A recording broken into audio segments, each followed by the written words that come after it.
আসসালামু আলাইকুম সুপ্রিয় শিক্ষার্থীবৃন্দ, আশা করি আপনারা সবাই ভালো আছেন।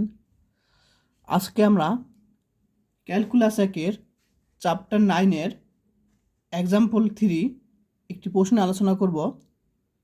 খুবই ইম্পর্টেন্ট প্রশ্ন, প্রায় প্রতি বছরই চলে আসে এই চ্যাপ্টার থেকে প্রশ্ন। তো প্রশ্নটি হলো y equal to x square plus 2x plus 1 বক্ররেখার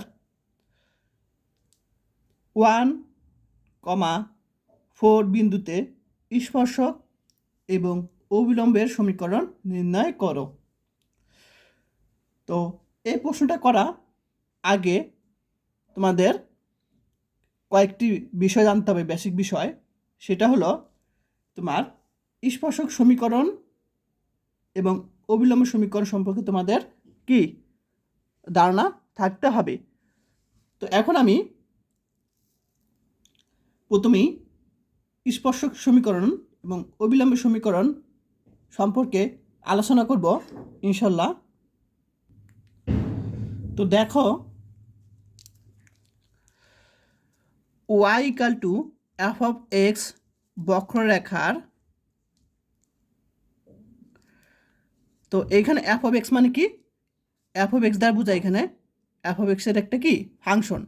তাহলে y equal to F of x বক্ররেখার তোমার x1 এবং y1 বিন্দুতে, তাহলে y equal to F of x বক্ররেখার x1 এবং y1 বিন্দুতে স্পর্শক সমীকরণ, স্পর্শক সমীকরণের সূত্র হলো y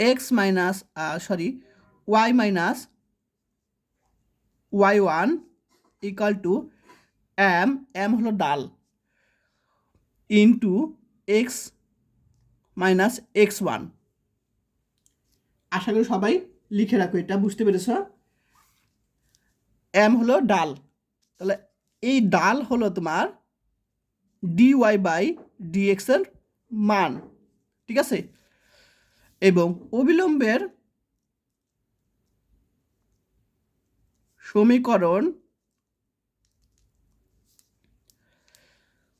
তোমার একই রকম থাকবে, y minus y1 equal to, শুধু এখানে একটু চেঞ্জ হবে, সেটা হলো তোমার মাইনাস 1/m, এখানে যা আছে তাই x মাইনাস x1, যেখানে m হলো ডাল।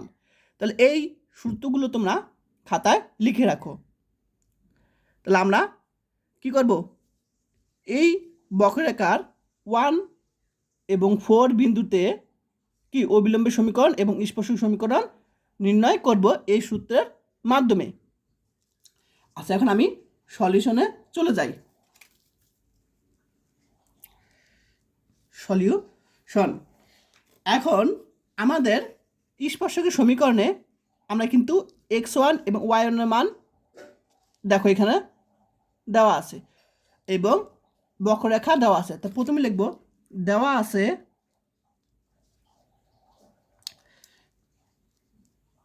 আছে কি সমীকরণ y equal to x square plus 2x plus 1 দেওয়া আছে। এখন আমরা স্পর্শকের সমীকরণ নির্ণয় করার জন্য x1 y1 কি আমাদের লাগবে, এটা কিন্তু দেওয়া আছে 1 আর 4। তো এটা আমি কি লিখলাম না।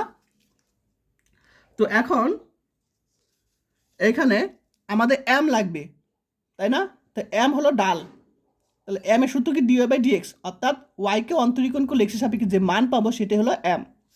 তাহলে এখন আমরা ডাল বের করবো, অর্থাৎ dy বাই dx, বা এখন সবাই তো অন্তরীকরণ পারো, তারপর তোমাদের বুঝিয়ে দিই যে এখন এটাকে যদি আমি অন্তরীকরণ করি x এর সাপেক্ষে করতেছি কিন্তু আমরা, তাহলে আমরা একটা সূত্র জানি ddx x to the power n, সূত্র কি n x n মাইনাস 1।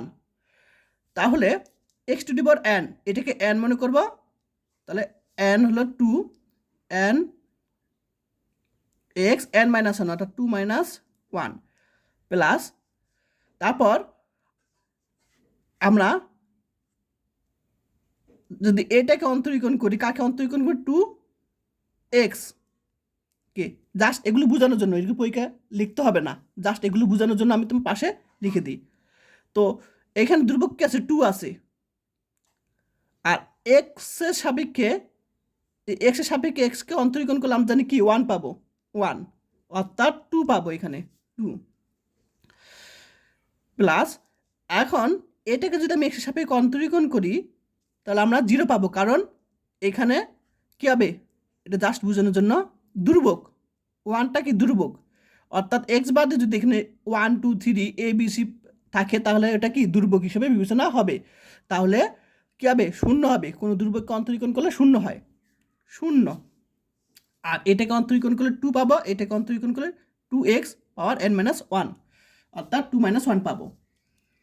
তো dy/dx equal to 2x plus 2 পাবো। তাহলে এটা কিন্তু আমাদের কি ডাল, অর্থাৎ m ইকুয়াল টু আমরা এই অংশটা পাই। আশা করি সবাই বুঝতে পেরেছ। তো এখন আমরা কি করব? সমাধানে চলে যাব। সমাধান তো চলতেই আছে, কিন্তু আমাদের স্পর্শক সমীকরণে বের করবো এখন আমরা প্রথমে। তাহলে কোন বিন্দুতে? 1 এবং 4 বিন্দুতে স্পর্শকের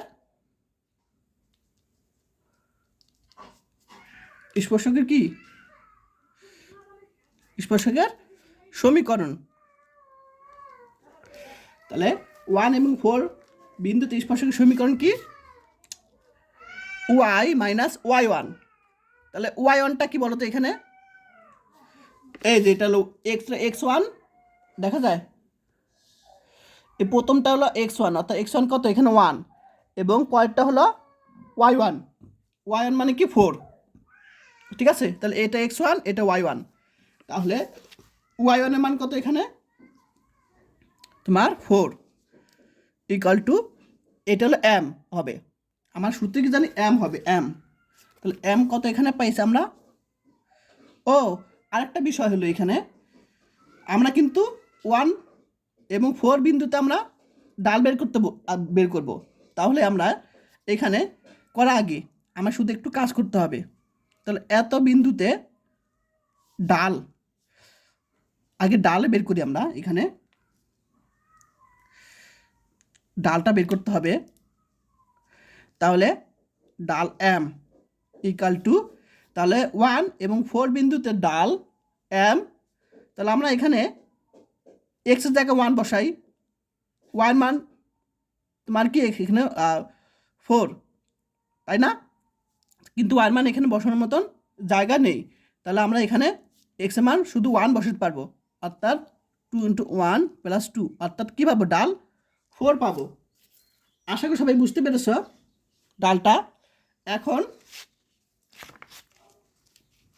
আমরা 1 এবং 4 বিন্দুতে স্পর্শকের সমীকরণ বের করব।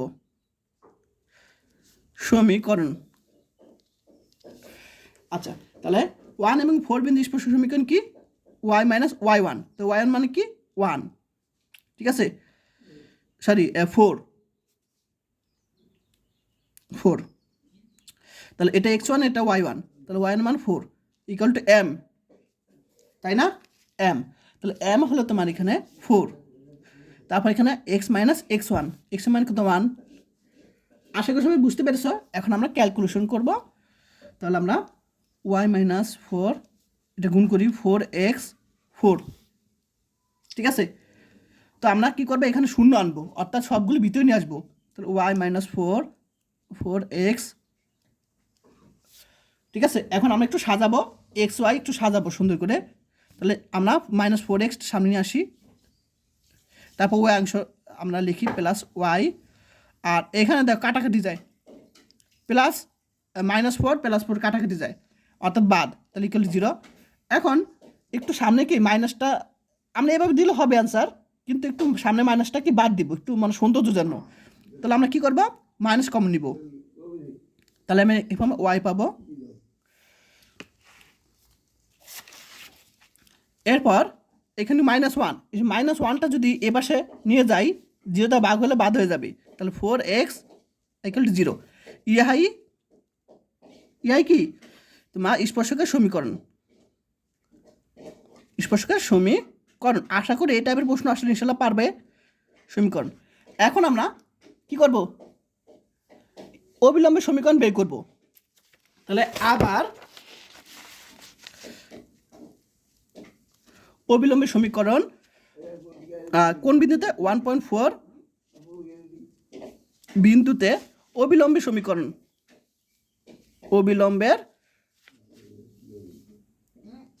সমীকরণ।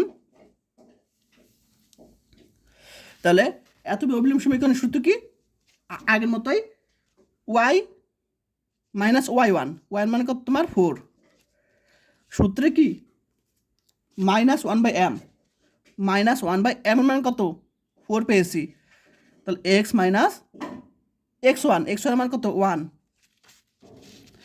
আচ্ছা, এখন আমি এই 4টা কী করলাম, এ পাশে নিয়ে আসতে পারি, তাই না? তাহলে 4y - 4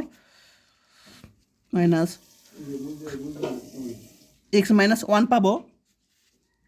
এখন 4y এখানে 16 = -x বেকে টুটে গেলে কী হবে, +1 হয়ে যাবে। আচ্ছা, বুঝতে পেরেছো? এখন আমরা সবগুলো একসাথে নিয়ে আসবো। তা নিয়ে আসি, তাহলে আমরা 4y - 16 + x এটা পেশে আনলে চিহ্ন পরিবর্তন হবে, -1 = 0। এখন একটু সাজাবো, জাস্ট x অংশটা আনলাম, তারপর y অংশ +4y, এখন যোগ বিয়োগ করলে -17। এটা তোমার অবিলম্বের সমীকরণ। আশা করি সবাই বুঝতে পেরেছ, ইয়াই অবিলম্বের সমীকরণ। এখন তোমরা বলতে পারো, এটা যে অবিলম্বের সমীকরণ, এটা তুমি কি 100% শিওর হয়েছো কি না, সেটা আমরা প্রমাণ করবো কীভাবে যে এটাই অবিলম্বে আমাদের ভুল হয় নাই, এটা 100% শিওর। এটা আমরা নিশ্চিত করার জন্য দেখো, এক্সের মান যদি এখানে 1 বসাই, ওয়াইয়ের মান যদি এখানে কি বসাই, এই যে 4টা যদি এখানে বসাই, তাহলে 1 + 4-এর সাথে 4 গুণ করলে +17 -17, তাহলে +17 - 17 0। তাহলে অবশ্যই এটা কি অবিলম্বের সমীকরণ আমরা পেয়েছি, এটাই কিন্তু অবিলম্বের সমীকরণ। ঠিক আছে? তাহলে x আর y মান এখানে যদি বসিয়ে আমরা 0 পাই, তাহলে আমরা এমনি বুঝতে পারবো একদম শিওর, 100% শিওর যে এটা অবিলম্বের সমীকরণ।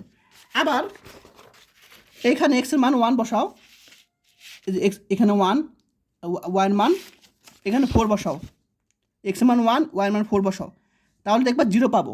তাহলে এটাই কি তোমার স্পর্শক সমীকরণ, 100% শিওর, এটা মিলে গেছে অ্যান্সার দুইটা। ঠিক আছে? তাহলে আমাদের কোনো সন্দেহ নাই যে এটাই যে অ্যান্সার নয়, এটা একদম 100% শিওর অ্যান্সার এটা। তাহলে ইহাই নির্ণয় অবিলম্বের সমীকরণ। আশা করি সবাই বুঝতে পেরেছ। তো ক্লাসটা কেমন লাগলো অবশ্যই আমাকে কমেন্ট করে জানাও, বুঝতে পেরেছো কি না। আর যারা আমার কাছ থেকে কোর্স নিতে চাও, তারা এই হোয়াটসঅ্যাপে আমাকে মেসেজ দিবে, কোর্স ফি 360 টাকা।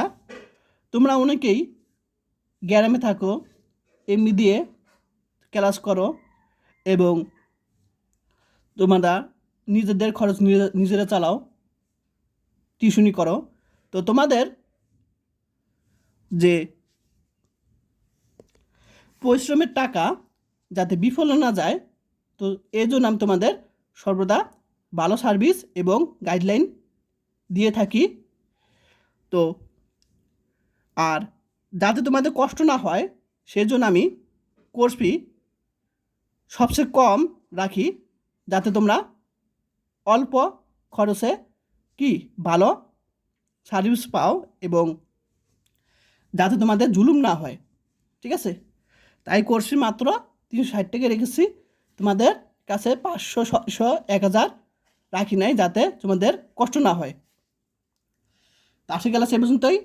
সবাই ভালো থাকবেন। আল্লাহ হাফেজ।